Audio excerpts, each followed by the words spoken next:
नमस्कार दोस्तों, आज हम चित्तौड़गढ़ जो दुर्ग पढ़ने जा रहे हैं। तो कल हमने चित्तौड़गढ़ दुर्ग का एक भाग पढ़ा था। उसके आगे का भाग आज हम पढ़ेंगे। तो चित्तौड़गढ़ जो दुर्ग है, राजस्थान का स्थापत्य कला का एक बेजोड़ नमूना जिसको हम कहते हैं, चित्रांगद मौर्य के द्वारा इसका निर्माण करवाया गया था। तो इसके आगे की बात हम देखें तो चित्तौड़गढ़ जो दुर्ग है, उस दुर्ग में बहुत से मंदिर स्थित है, मंदिर बने हुए हैं। उनमें प्रमुख मंदिरों की हम बात करते हैं तो प्रमुख मंदिरों में मीरा मंदिर, जिसको कृष्ण मंदिर के नाम से भी जाना जाता है, ये चित्तौड़गढ़ दुर्ग में स्थित है।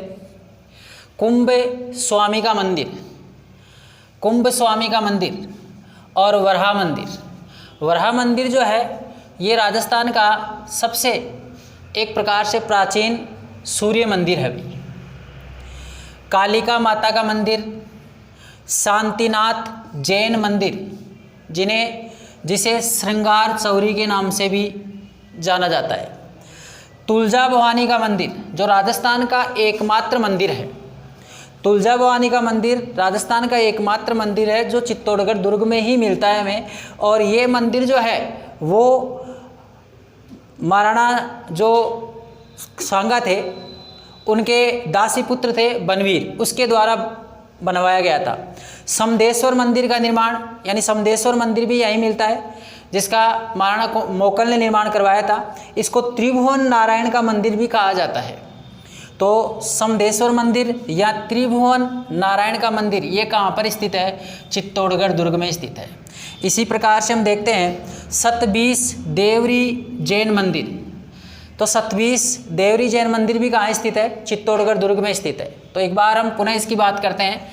तो देखो, मीरा मंदिर, कृष्ण मंदिर, ये कहाँ पर स्थित है? चित्तौड़गढ़ दुर्ग में।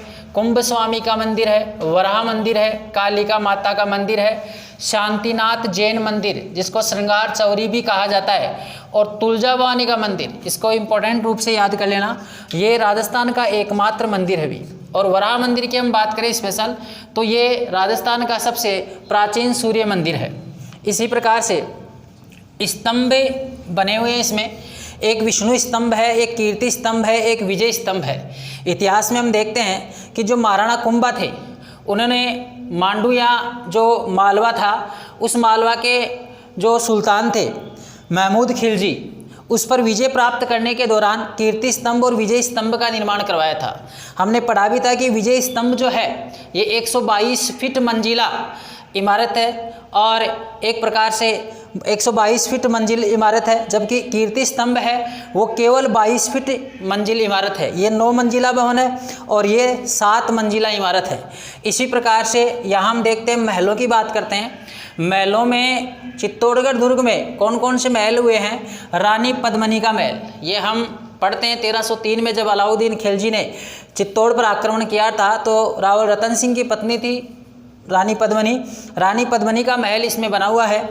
गोरा बादल का महल इसमें है। आहाड़ा हिंगोला के महल इसमें बने हुए हैं। भामाशाह की हवेली, कुंभा के महल, रावल रतन सिंह के महल और फतेह प्रकाश महल भी यहाँ स्थित है। तो देखो, रावल रतन सिंह महल, रानी पद्मिनी के महल, दोनों महल यहाँ पर स्थित है। पर फतेह प्रकाश महल आज प्रेजेंट में इसको एक म्यूजियम यानी संग्रहालय का रूप दे दिया गया है भी। तो आप याद कर सकते हो इसको कि फतेह प्रकाश महल को एक म्यूजियम या संग्रहालय का रूप दिया गया है।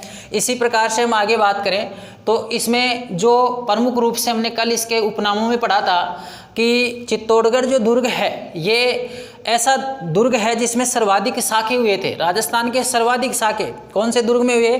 चित्तौड़गढ़ दुर्ग में हुए। कितने साखे हुए? 3 साखे। तो ये 3 साखे कब कब हुए? एक तो 1303 में, प्रथम जो शाखा था वो 1303 में हुआ था, जिसे राजस्थान का भी प्रथम शाखा कहते हैं। वैसे तो 1301 वाला शाखा था, लेकिन लिखित तौर पर 1303 का शाखा पहला शाखा माना जाता है। इसी प्रकार से ये जो 1303 वाला पहला जो प्रथम शाखा है, ये किस किस के मध्य हुआ? तो अलाउद्दीन खिलजी और रावल रतन सिंह वहाँ के स्थानीय शासक थे, और अलाउद्दीन खिलजी ने आक्रमण किया था। तो इसमें एक प्रकार से केसरिया और जौहर हुआ। रानी पद्मिनी ने जो है वो जौहर किया।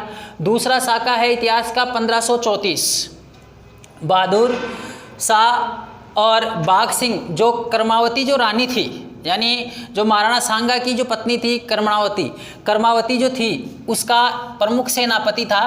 क्योंकि उस समय उदय सिंह और जो विक्रमादित्य थे वो एक प्रकार से छोटे थे, तो इसका नेतृत्व कौन कर रहे थे? बाघ सिंह कर रहे थे। तो उस समय मतलब बहादुर शाह जो थे, वो बहादुर शाह ने एक प्रकार से इस पर आक्रमण किया था। तो उस समय एक 1534 में साका हुआ, जिसमें बाघ सिंह के द्वारा केसरिया किया गया और कर्मावती के द्वारा जो है वो जौहर किया गया। तो ये दूसरा साका कहलाता है। इसी प्रकार से तीसरा साका आता है 1567। अकबर जयमल मेड़तिया और पत्ता सिसोदिया के मध्य हुआ है, और इसमें जो है फूल कंवर रानी ने जो है वो एक प्रकार से जौहर किया था। तो इस प्रकार से हम बात करते हैं कि इसमें 3 साके मिलते हैं। लेकिन देखो, एक फ्रांस का इतिहासकार है और उस फ्रांस के इतिहासकार का नाम है लुइस। फ्रांस का इतिहासकार कौन है? लुइस। इसके अनुसार यहाँ पर बताए गए हैं कि 3.5 साके हुए थे। तो 3.5 साकों का यदि जिक्र करता है या पूछा जाता है तो ये फ्रांस के एक इतिहासकार है लुइस, इसके अनुसार हम कह सकते हैं। इसी प्रकार से अदर फैक्ट्स इसके देखें तो वो देख लो। एक तो हम देखते हैं कि 1734 ईस्वी में मेवाड़ के शासक कौन थे उस समय? कालभोज, जिसको हम बप्पा रावल भी कहते हैं। ये जो कालभोज या बप्पा रावल ने चित्तौड़गढ़ दुर्ग को मानमोरी मौर्य से जीत कर अपने अधीन किया था। यानी उस समय मानमोरी यहाँ का शासक था, तो मानमोरी से जीत करके अपने अधीन कर लिया था। कब की बात है ये? 734 ईस्वी की बात है। किसने जीता था? कालभोज या बप्पा रावल ने भी जीता था। इसी प्रकार से हम देखते हैं कि राजस्थान का एकमात्र दुर्ग जिसमें क्या की जाती है? खेती की जाती है। चित्तौड़गढ़ दुर्ग ऐसा दुर्ग है, एकमात्र दुर्ग है जिसमें खेती की जा रही है।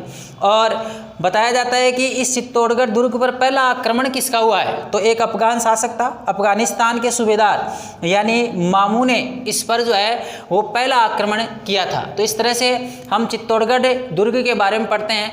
और इसमें 7 प्रवेश द्वार भी बताए गए हैं, जिसमें प्रमुख रूप से एक प्रवेश द्वार है भैरवपोल।